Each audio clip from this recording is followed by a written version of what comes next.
everyone. I am Pavishka.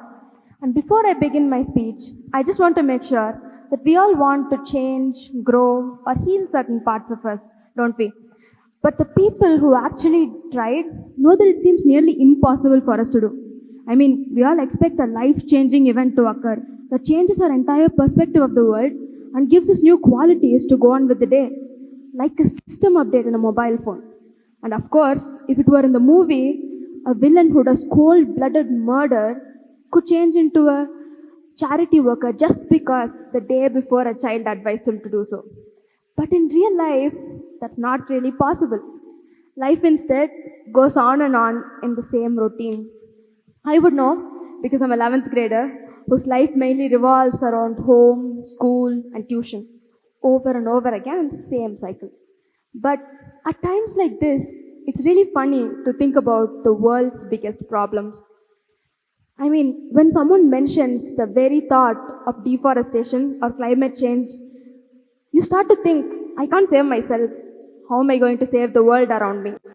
So it makes it even more insane to think about solving these biggest problems. That's because we all go of the word self-love before else love. Before we look forward to changing the world or changing the society, we have to change ourselves. We have to improve ourselves. That's why I want to introduce to you my topic, that to discover the best lessons of life that sculpt you into the best version of yourself. Now, to really break this down, we have to address the types of ways in which we all learn, and not just the ways that include a board and a marker.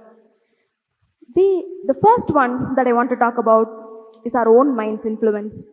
Recently, on the self-improvement journey, I started doing gardening as a hobby. And when I planted these seeds, 2 of the seedlings came up.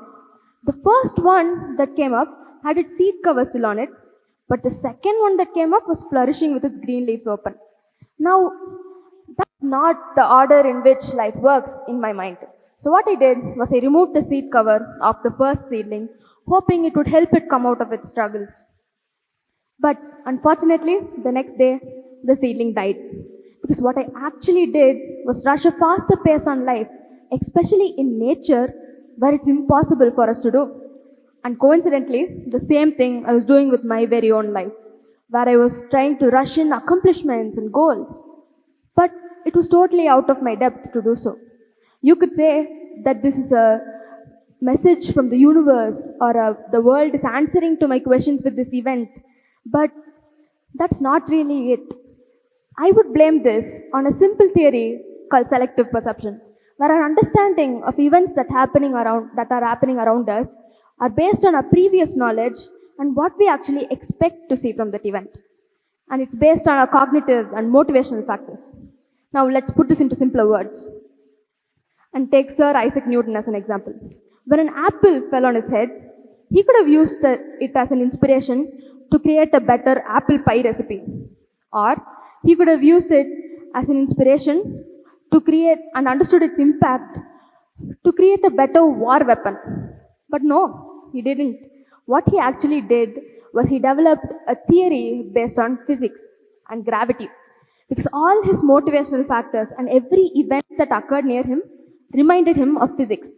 That's why I think selective perception is a very big superpower, because we get to control what and how we perceive a specific event. Now, at this moment, we have to use the selective perception as a responsible one.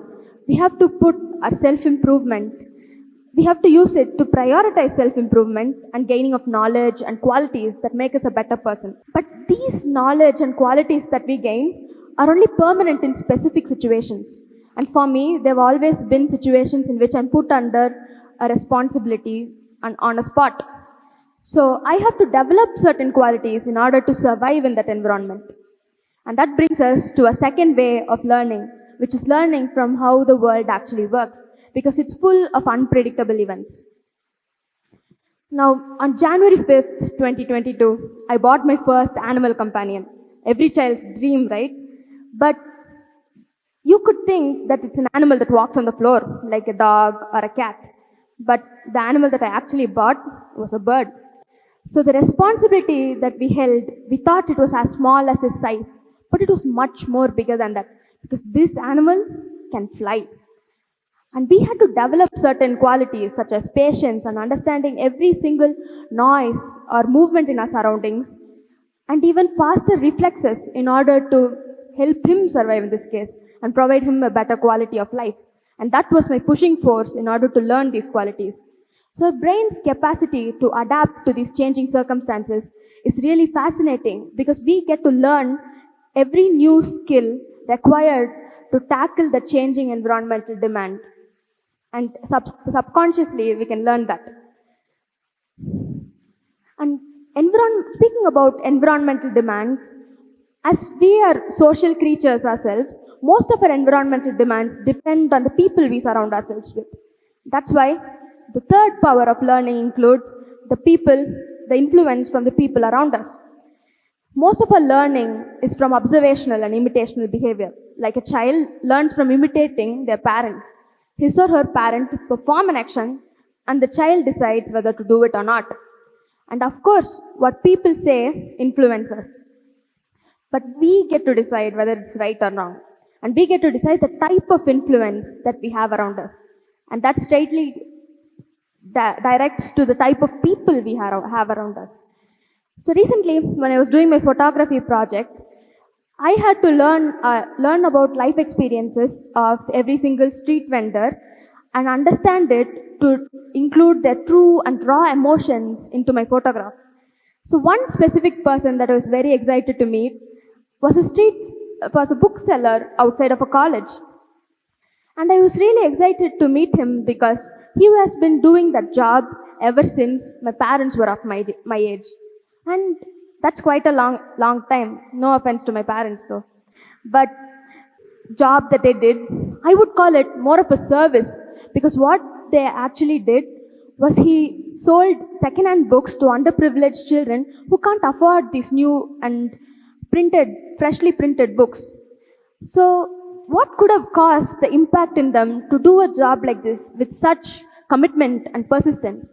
And what impact does it cause in the children's life who get to spend a little bit more on their daily needs? So this interaction is really interesting to look at because we get to know and understand the importance of every single person in our community. Another example that I want to bring up was one I experienced when I was doing my organic farming internship. I met this group of farmers who were originally from farmer families and then deviated on to a more profitable job and returned back to farming, organic farming, to provide a healthier and better life for their family. These farmers went from individuals who faced objection because organic farming is not a profitable method of farming because yield is greater in chemical farming. So these men went from individuals to a group of people who shared ideas about organic farming with each other to promote it. Then they developed on to a community who shared successfully cultivated seedlings. So from this, you can see their path to their success. It was not easy or it was not short. It was long and painfully difficult. But these men and these farmers got through it because they had only one goal in their mind. So that was to provide a better and healthy lifestyle for their family. From this situation, we can really see their goal-oriented mindset and their commitment to their family. And that really shows us the type of people we have to surround ourselves with, the type of people that normalize failure and objections we face. But it's not just about the people we surround ourselves with, but it's also about you, the listener. This person that listens should be a person that's able to realize that's more than one perspective in this world and collect life lessons from sides of their stories and integrate it into their own life. So how is this important and what's our role to play? What I actually talked about were 3 powers of learning. Let's go over it once again. The first one, the influence of our own mind.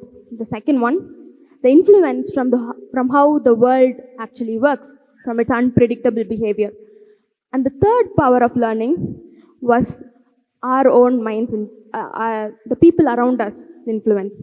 So these 3 powers of learning, if I have to say honestly, they are utterly useless.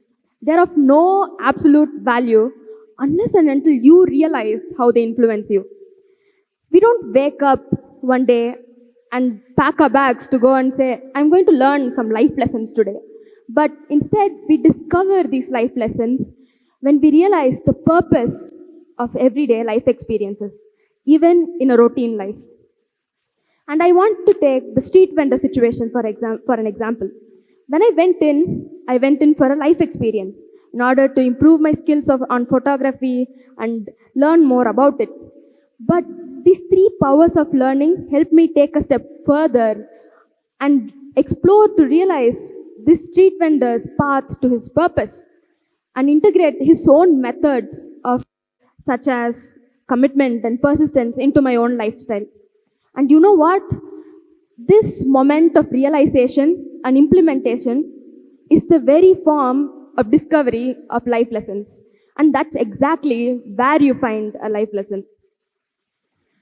Teens like me may not have the resources or materials to think that they can change the world, but the only thing that they can have is guidance from these life lessons and understanding of their basic powers of learning in order to create a best version of themselves, a version that's able to be crazy enough to think that they can change themselves and change the world, and a version that's able to hold the word humane in humanity. And more importantly, a version that's able to realize self-improvement is contagious. It transfers from a person to person until it makes a worldwide impact. And finally, I'm off by saying a good luck to discovering the already existing life lessons around you and creating a more vibrant story. Thank you for listening. This is Pavishka.